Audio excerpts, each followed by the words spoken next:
Bonjour à tous et bienvenue dans Paris Studio. Aujourd'hui, nous nous trouvons dans un lieu unique au monde, un lieu emblématique de l'histoire de France, le château de Versailles.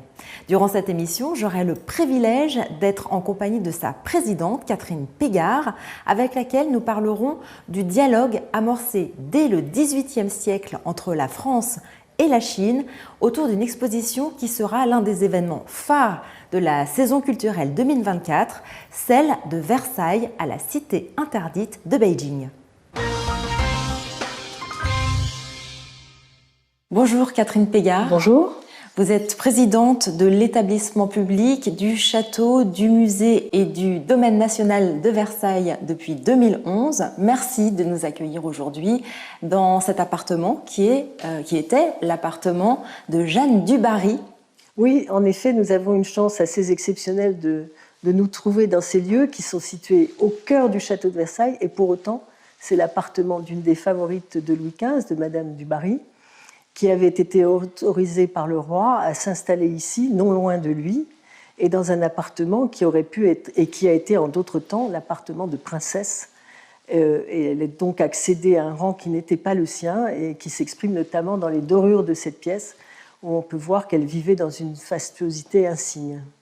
Alors, retour en 2023, ou même plutôt 2024, puisque nous allons parler dans cette émission d'une exposition, une exposition tout à fait exceptionnelle qui va se dérouler donc à partir du 1er avril 2024 au musée du Palais à Beijing.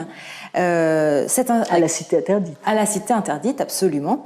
Cette exposition s'intitule « Le château de Versailles » et la cité interdite, les échanges entre la France et la Chine au XVIIIe siècle. Est-ce que vous pourriez nous parler de cet événement et donc qui sera un des événements les plus importants, je pense, de l'année culturelle franco-chinoise de 2024? Oui, c'est un événement tout à fait important qu'on attend depuis plusieurs années, puisque on était déjà en train d'en rêver avant la pandémie.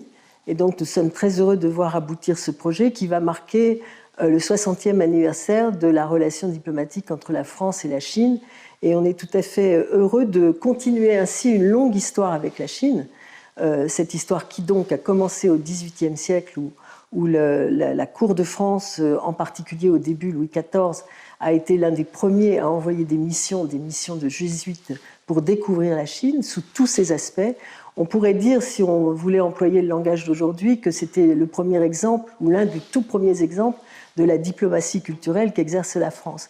Et on est très heureux donc de pouvoir aller en Chine et à Pékin en 2024, puisque, comme vous le savez, en 2004, pour le 40e anniversaire, nous avions déjà eu une exposition à la Cité interdite sur l'empereur Jiangxi, qui était le contemporain de Louis XIV. Et puis en 2014, nous avions réalisé ici la première version de cette exposition que nous montrerons l'année prochaine à la Cité interdite. Voilà, donc là, encore une fois, on traverse l'histoire avec la Chine et je trouve qu'on va vivre un moment sans doute très, très intense pour ces deux lieux qui se ressemblent, même s'ils sont chacun à l'autre bout du monde.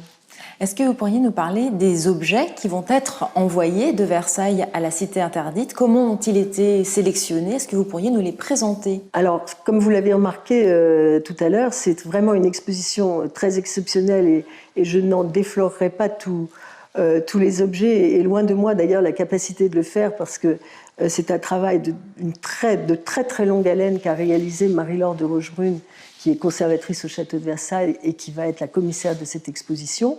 Et donc nous allons montrer cette influence de la Chine à Versailles qui s'est exprimée à travers tous les arts, qui s'est exprimée à travers les tissus, qui s'est exprimée à travers les lacs, qui s'est exprimée à travers la porcelaine. Et je crois qu'on ne peut pas raconter comme ça les objets, il va falloir voir cette exposition. Mais ce qui, moi, m'intéresse, puisque je suis peut-être une des premières à en avoir eu la primeur, c'est de voir que ces échanges étaient bien réels et que même parfois assez amusants, assez curieux, parce que ça donne lieu à des objets qui sont assez extravagants. C'est-à-dire, vous recevez une magnifique porcelaine Céladon de Chine et elle devient, avec les artisans français, autre chose. Un brûle-parfum s'anime de bronze et devient autre chose. Et je pense que ce détournement d'objets, d'abord, est très contemporain pour nos yeux d'aujourd'hui. C'est très amusant de voir l'influence que pourraient avoir encore ces objets sur notre époque, et d'ailleurs ils en ont, on pourrait y revenir. Et ce qui est intéressant surtout, c'est de voir cette espèce de lien qui fait qu'on a à la fois été inspiré pour imiter. On a imité très longtemps la porcelaine, par exemple, avant que ne naisse la porcelaine de Sèvres. Et la porcelaine de Sèvres, c'est presque un siècle plus tard. Donc on a été très influencé par la porcelaine de Chine. On l'a imitée, on l'a transformée, et puis après on a créé nous-mêmes. Et c'est assez amusant de voir que ça s'est passé dans ce sens, et aussi dans l'autre sens, puisque l'histoire est la même pour les Chinois qu'elle ne l'est pour nous. Et ce qui est aussi, je pense, mais nous y reviendrons peut-être, ce qui est intéressant, c'est de voir que cette histoire s'est déroulée pendant tout l'Ancien Régime et que les 3 rois qui ont vécu ici jusqu'en 1789 ont eu ce même attrait pour la Chine. Vous l'avez signalé tout à l'heure, l'exposition qui aura lieu l'année prochaine à Beijing est une réponse en quelque sorte à celle qui avait été organisée en 2014 pour le 50e anniversaire de l'établissement des relations diplomatiques. Quel est le lien entre ces 2 expositions et quelles sont les différences ? Alors, ce qui est passionnant, c'est qu'effectivement, la base de l'exposition est la même. Ce sont les collections du château de Versailles. Et c'est encore une fois le travail de la commissaire de cette exposition. Mais en 10 ans, il s'est beaucoup enrichi. Il s'est enrichi de nos découvertes. Et puis surtout, il s'est enrichi, et je pense que ça, c'est fondamental de l'exprimer, il s'est enrichi de la relation que l'on a construite avec nos collègues de la Cité interdite. Et on aura ainsi la chance de pouvoir voir des objets sortis des collections de la Cité interdite qui n'ont jamais été montrés et qui ont pu être découverts grâce aux connaissances échangées entre les 2 équipes. Et donc on pourra voir, je crois, des objets qui ont été offerts par les rois aux empereurs, mais dont nous ne savons, nous, rien aujourd'hui. Et je pense que ça sera l'apport fondamental de cette nouvelle exposition, de ce nouveau volet de cette exposition qui montre donc la continuité de cette relation qui s'exprime aussi dans les recherches que nous faisons aujourd'hui. Oui, alors justement, vous avez évidemment des relations avec le musée du Palais à Beijing. Vous avez d'ailleurs rencontré monsieur Wang Xudong, le président du musée du Palais de la Cité interdite, lors de la visite du président français Emmanuel Macron en Chine en avril de cette année. Est-ce que vous pourriez revenir sur cette rencontre et sur les échanges que vous entretenez avec votre homologue à Pékin ? Oui, en fait, c'est une longue histoire maintenant, puisque nous avons eu la chance de nous rencontrer lors du premier voyage du président Macron en Chine en 2019. Et c'est là que nous avons élaboré ce partenariat avec la Cité interdite pour cette exposition. Malheureusement, ces années de pandémie ont entravé notre avancée vers cette exposition. Peut-être qu'elle nous a rendu service, puisqu'elle nous a permis de découvrir finalement plus de choses. Ça sera au moins une conséquence heureuse, il y en a une peut-être, de ce temps que nous avons passé à attendre de pouvoir réaliser ce rêve de venir présenter cette exposition à la Cité interdite. Et donc nous avons eu le grand honneur avec M. Wang de pouvoir signer ce partenariat devant les 2 présidents lors du voyage du président Macron à Beijing, et de nous retrouver à cette occasion. Et depuis, effectivement, nous avons tissé des liens entre nos équipes qui permettent, je crois, de prévoir et de préparer cette exposition d'abord dans la sérénité. C'est très très important parce que c'est très difficile de réaliser une exposition de cette importance à l'autre bout du monde. Et puis ça permet aussi de confronter nos idées et je crois d'offrir au public chinois la plus belle des expositions qui leur montrera Versailles et qui, je l'espère, leur donnera envie d'y venir.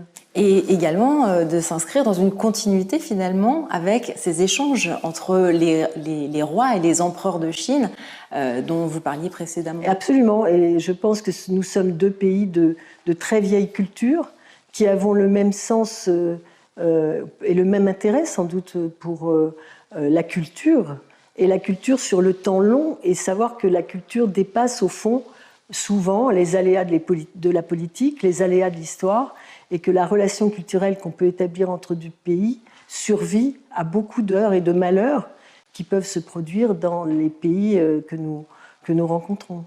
Et justement, vous avez évoqué aussi tout à l'heure l'envoi des pères jésuites à la cour de l'empereur Kangxi. C'était à l'époque les mathématiciens du roi qui étaient envoyés en Chine. C'est ce que vous avez dit également, le début en quelque sorte des relations diplomatiques entre la France et la Chine. Est-ce que vous pourriez revenir justement sur le développement de ces relations et nous dire peut-être en quoi des relations aussi anciennes ont peut-être favorisé aussi une relation assez profonde entre la France et la Chine? C'est en effet tout à fait passionnant de voir que d'abord Louis XIV a eu cette idée d'envoyer ces délégations de jésuites. En plus, ce n'était pas un petit voyage parce que déjà on mettait 3 ans pour y arriver, tout le monde n'y arrivait pas. Et lorsque l'on y était, on y restait longtemps et il fallait s'acclimater, être accepté, découvrir une autre cour. Mais c'est une cour aussi, comme c'était la cour de France, il y avait cette cour de l'empereur. Et je pense que ce passé-là a marqué, évidemment inconsciemment, a marqué notre histoire commune parce que vous parliez des mathématiques, mais c'est aussi la géographie, mais c'est aussi la médecine. On dit que l'un de ces jésuites a sauvé l'empereur Kangxi de la malaria en lui prescrivant de la quinine, je crois. Eh bien, c'est une histoire qui se construit comme cela, d'histoires que l'on a nous-mêmes oubliées ou qu'on connaît mal, mais qui sans doute restent dans l'inconscient de nos peuples. Et je pense que c'est tout à fait passionnant de voir que cette histoire ne s'est pas arrêtée, que l'on trouve des exemples de collaboration avec la Chine pendant tous les siècles qui se sont succédés. Et si l'on revient à l'époque la plus récente, je crois que c'est très intéressant aussi de souligner que le général de Gaulle a été le premier à renouer des relations diplomatiques avec la Chine il y a 60 ans, que cela a beaucoup marqué, je crois, les Chinois. Lorsqu'on était dans ce voyage en Chine, ils évoquaient toujours ce moment. Comme vous le savez, ici, nous avons une partie du château dans le Trianon, une aile qui était la résidence présidentielle qu'avait voulu le général de Gaulle pour recevoir ses hôtes étrangers. Et les Chinois, nos interlocuteurs chinois, savent parfaitement que nous avons ici un bureau du général de Gaulle, que le général de Gaulle a reçu ici Nixon et que c'est lui qui l'a convaincu de reconnaître à son tour la Chine. Et je pense que ce tissu, ce long tissage de relations que nous avons conduit ensemble, nous conduit aujourd'hui à avoir une relation singulière et encore une fois, une relation basée sur la culture, sur tous ses aspects. Et ça, nous le devons aux rois qui ont voulu travailler avec la Chine, parce qu'on a évoqué Louis XIV, mais c'était vrai autant de Louis XV et de Louis XVI. On parle toujours de ce célèbre Bertin qui avait toute une bibliothèque chinoise dont il reste quelques exemplaires et qui montrait son intérêt passionné pour la Chine. Et des témoignages de la Chine, nous en avons ici, devant les yeux tous les jours. Alors vous parlez donc des relations qui sont très anciennes et profondes entre la France et la Chine. Ces relations entre Versailles et la Chine sont aussi très vivante. En ce moment même, un film chinois est en tournage ici même. Je vous propose tout de suite de regarder notre reportage. Une journée pas tout à fait comme les autres au château de Versailles. Sous les dorures et les lustres de cristal, une équipe de spécialistes s'affaire dans la galerie des glaces. Leurs instruments sont des scanners. Ils leur permettront de numériser les lieux pour les besoins d'un film. On va saisir les moindres petits détails des sculptures, on va saisir les textures. Il y a des marbres, il y a de l'or, il y a beaucoup de textures très différentes et très intéressantes et qu'il faut restituer. Ce qui permettra, pour certains plans, d'aller tourner en Chine sur un fond d'incrustation et de les remettre dans un décor qui restera réaliste. Pour ce projet innovant initié en Chine, une équipe est venue sur place, dont le producteur et le réalisateur du film, pour travailler avec des professionnels locaux, en attendant d'autres scènes qui seront tournées au château plus tard dans l'année. Notre film est le premier film entièrement virtuel de Chine. Sa particularité est d'être construit entre un vrai film d'action et un film d'animation. Cette approche n'a jamais eu lieu en Chine. Et dans le monde, il existe très peu de films de ce type, parce que c'est très difficile à faire. Le film racontera les aventures d'un chien chinois, Dian Dian, embauché pour une mission au château de Versailles, protéger une exposition d'antiquités chinoises venue du célèbre site archéologique de Sanxingdui. Il y fera la connaissance d'un chat de gouttière. De là naîtra une histoire d'amitié et de croisement des cultures. Le château de Versailles est un musée d'histoire mondiale. Nous voulions raconter une histoire intéressante qui s'y passe et nous avons pensé à une histoire d'animaux. Les antiquités chinoises de Sanxingdui sont exposées ici, car nous savions que la Chine et la France célébraient leurs 60 ans de relations diplomatiques en 2024. Nous voulions faire un film sur la culture chinoise et la rencontre de deux animaux au château de Versailles pour protéger cette culture. Cette histoire est maintenant devenue réalité. Un certain regard sur Versailles et le monde qui a séduit le château de Versailles, pour qui les tournages font partie de la vie du château. Versailles est un décor de tournage qui a toujours attiré les réalisateurs. Après, on a besoin d'accueillir des tournages, et déjà parce qu'on veut que le château vive dans l'actualité culturelle du moment. Et puis, c'est montrer Versailles autrement aussi, d'accueillir des films, des histoires, des documentaires bien sûr, d'accueillir des fictions qui vont voyager et qui vont donner envie de venir visiter Versailles. Ça sert au rayonnement du château. La sortie des aventures du chien Dian Dian à Versailles est prévue en Chine, en France et dans le reste du monde pour 2024. Donc, Catherine Pégard, est-ce que vous souhaitez réagir à ce reportage ? Je suis déjà très curieuse de voir ce film parce qu'on me dit que c'est un film très novateur, basé sur le digital, et que, comme vous le savez, nous aussi, nous sommes très actifs pour montrer le château de Versailles à travers des expositions digitales. Nous avons actuellement une exposition qui s'appelle Virtually Versailles, qui vient d'être présentée à Hong Kong et qui, normalement, doit tourner en Chine après. Et je serais très heureuse de pouvoir aussi montrer à la Chine que nous utilisons les instruments numériques d'une autre manière. Et là aussi, ça fait partie des échanges qui sont très importants entre tous nos pays. Et les tournages sont pour cela très importants parce qu'ils nous permettent d'aborder le château de Versailles différemment.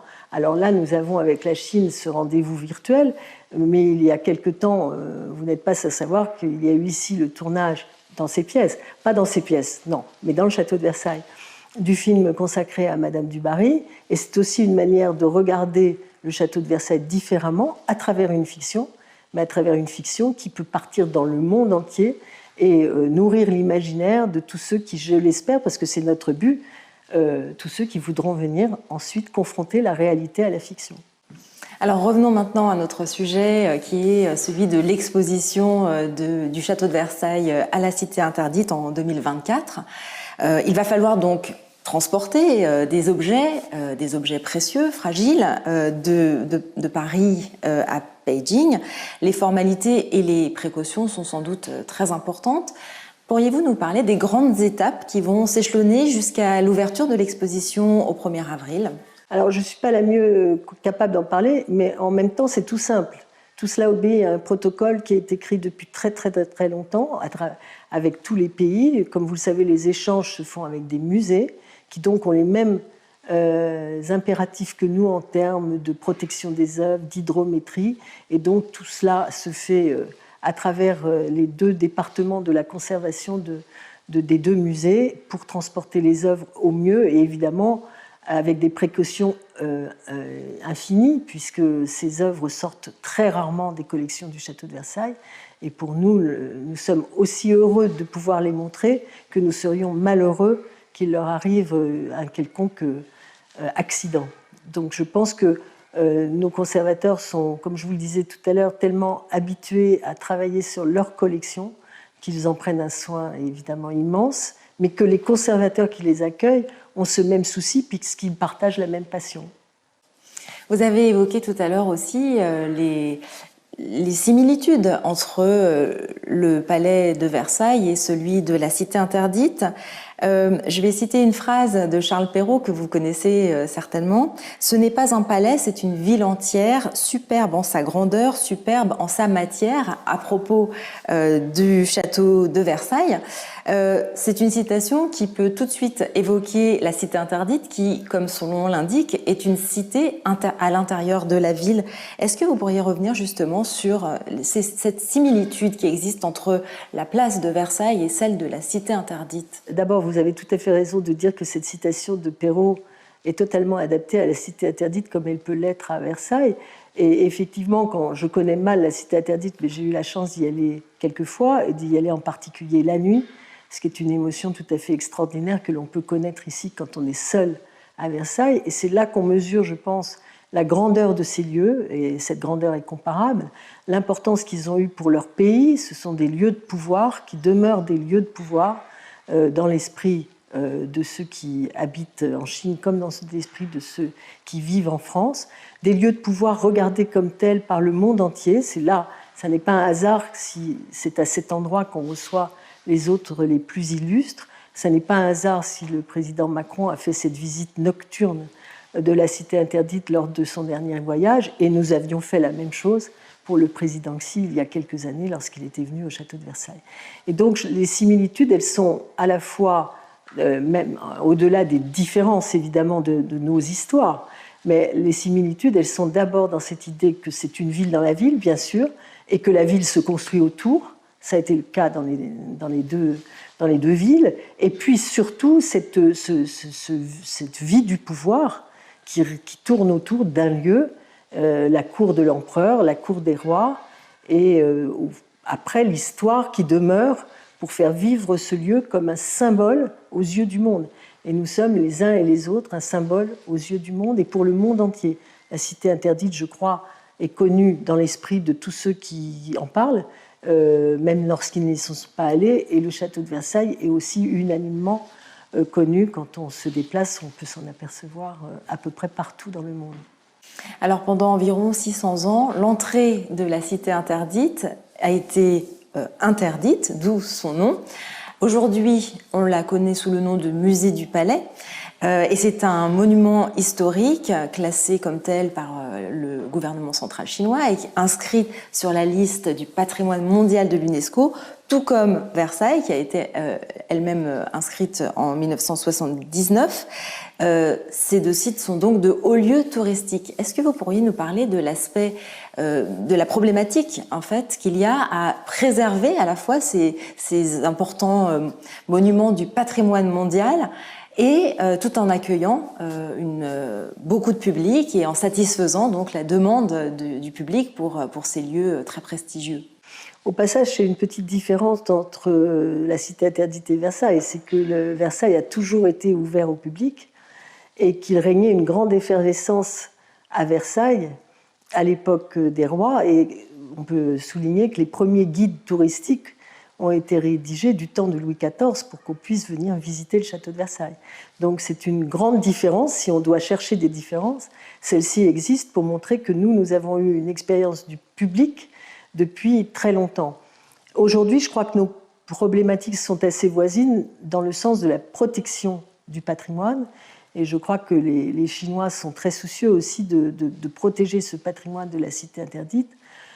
En tout cas, pour ceux qui nous concernent, c'est toujours un souci permanent que de ménager un équilibre entre l'ouverture du château de Versailles au plus grand nombre et en même temps la préservation des œuvres. C'est la raison pour laquelle tous les lieux, par exemple, ne peuvent pas être visités en visite libre.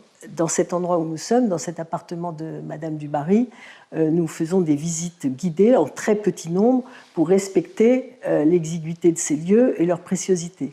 Et par ailleurs, il y a tout ce grand circuit ouvert aux visiteurs depuis des années, depuis toujours. Et depuis toujours, on veut aller dans la Galerie des Glaces. Et notre rôle à nous, c'est de faire en sorte qu'on préserve au maximum l'intégrité de ce lieu, qu'on fasse beaucoup plus que ça, parce qu'on le restaure surtout.